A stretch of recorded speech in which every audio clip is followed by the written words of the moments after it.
এখন জনগণের সামনে আমাদের দৃষ্টান্ত স্থাপন করতে হবে। আমরা আমাদের কাজের মাধ্যমে প্রত্যেকটি ক্ষেত্রে যেন সেই দৃষ্টান্ত স্থাপন করতে পারি। আজকে যখন আমি আসছিলাম, রাস্তার আশেপাশের প্রত্যেকটি মোড়ে আমার ইসলামী আন্দোলন বাংলাদেশের সহযোদ্ধারা ট্রাফিকিং এর কাজ করছে।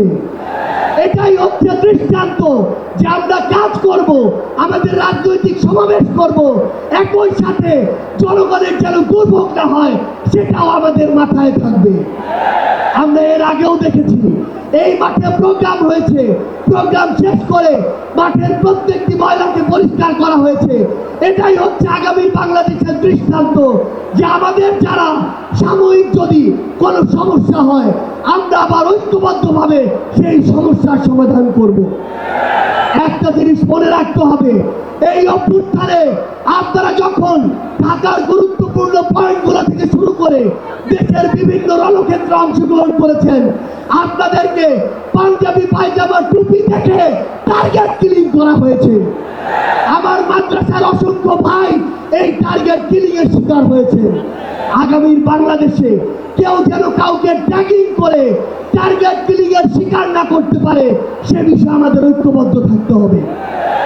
আমরা সংস্কার বিচারকে সামনে রেখে আমাদের এই লড়াই করছি।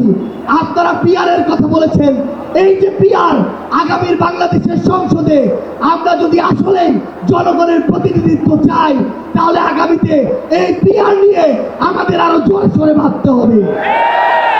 আমরা আপনাদেরকে স্পষ্ট করে আমাদের জাতীয় নাগরিক পার্টি এনসিপির পক্ষ থেকে অঙ্গীকার করি, বাংলাদেশের প্রশ্নে, জনগণের প্রশ্নে আপনারা যদি ঐক্যবদ্ধ থাকেন, আপনাদের সাথে কাঁধে কাঁধ মিলিয়ে 24-এর মতো এনসিপি আবারও আগামীর বাংলাদেশে লড়াই করবে। আমাদের এই বাংলাদেশের 24-এর অভ্যুত্থানের স্পিরিটের প্রশ্নে, ওই খুনিদের বিচারের প্রশ্নে, রাষ্ট্রের সংস্কারের প্রশ্নে আমরা ঐক্যবদ্ধভাবে এগিয়ে যাব।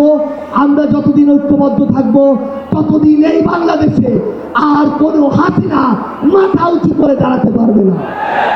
ইনশাআল্লাহ আপনাদের সাথে আমাদের আবারও দেখা হবে রাজপথের লড়াইয়ে অথবা বিজয়ে।